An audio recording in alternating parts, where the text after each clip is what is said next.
지금으로부터 약 40년 전인 1986년, 세계를 뒤흔든 대형 사고가 현재 우크라이나 지역에서 발생했습니다.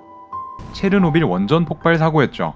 인류 최악의 원자력 사고라 불리는 이 사고는 수많은 희생자를 냈고 인류가 쌓아온 기술들이 과연 안전한가에 대한 의구심을 불러일으켰습니다.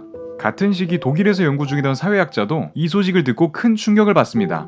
그리고는 체르노빌 원전 사고를 계기로 자신이 집필 중이던 책의 출판을 앞당겼는데요. 이렇게 나온 책이 바로 울리히백의 위험사회입니다. 과연 울리히백이 본 위험은 무엇이었을까요?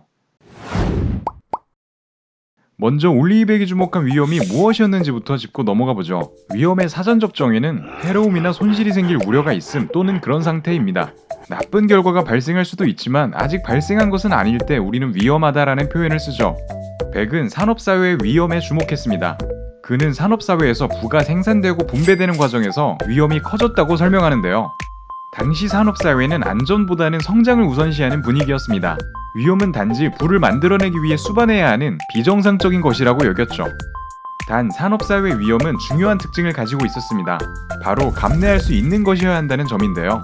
다시 말해 산업사회의 위험이 실제 사고로 구체화되는 상황이 오더라도 그 영향은 국소적이며 전세계로 퍼지지 않는 선에서 수습될 수 있어야 한다는 것입니다. 하지만 근대사회 문명이 점차 발전하면서 문제가 발생했습니다. 이 위험이 더 이상 감내할 수 없는 것이 되어버린 것이죠. 이제 위험이 새로운 특성을 가지게 된 것입니다. 우선 합리성을 극단적으로 쫓으면서 생겨난 위험은 오히려 부의 원천을 공격하기 시작했습니다. 여기서 부의 원천이란 자본주의 시장에서 투자은행이나 증권사 같은 곳을 의미하는데요. 이들은 분명 합리적인 투자 행위를 통해 부를 만들어냈지만 위험으로부터 공격을 받기 시작했죠. 예를 들어 합리주의를 맹신했던 신자유주의는 2008년 금융위기를 야기했습니다. 미국의 4대 투자은행인 리먼브로더스가 파산하는 대형 사고가 발생했고 그 여파로 수많은 사람들이 고통을 받게 된 것입니다. 이러한 위험은 사전에 예측되지 못한 위험이었습니다. 고도로 발전한 기술이 만들어내는 위험은 더 이상 과학자들에 의해 정확히 계산될 수 없게 되었죠.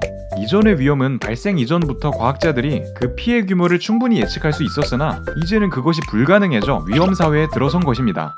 그렇다면 이러한 위험이 도래하는 위험사회는 과연 어떠한 사회인 것일까요? 백은 위험사회를 빈곤은 위계적이나 스모그는 민주적이다 라는 문장으로 정리합니다.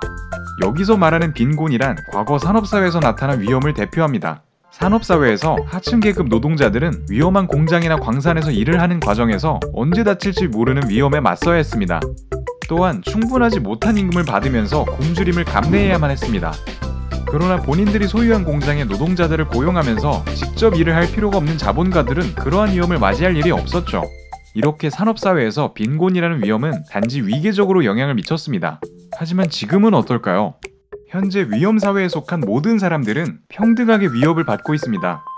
스모그는 민주적이다 라는 구절에 해당하죠. 환경오염으로 발생한 스모그는 그 누구도 비켜갈 수 없는 위험입니다. 재산이 많거나 지위가 높다고 하더라도 대기에 퍼진 스모그를 피하지는 못하죠. 슬프게도 이제 우리는 민주적으로 위험을 겪고 있는 것입니다. 위험사회의 대표적인 예시로 코로나 바이러스가 있습니다. 코로나 바이러스 또한 재산이 많거나 지위가 높다고 해서 이를 피해갈 수는 없었습니다. 근대화를 거치면서 전 세계가 연결된 위험사회에서는 지구 반대편의 위험이 우리의 삶을 덮칠 수도 있게 된 것입니다.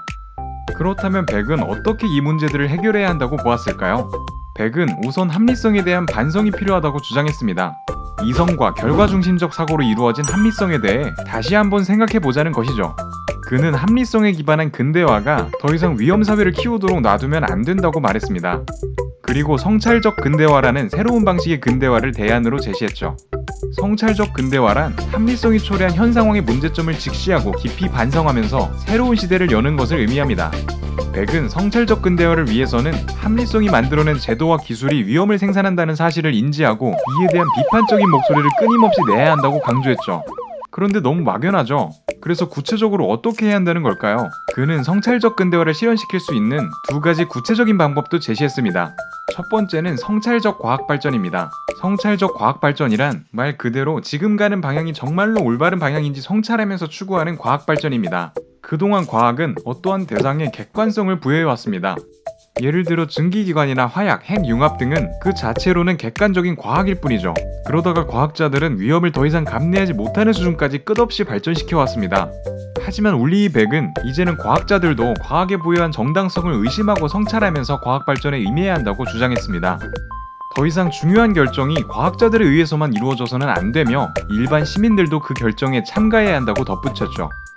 두 번째 방안은 하위 정치입니다.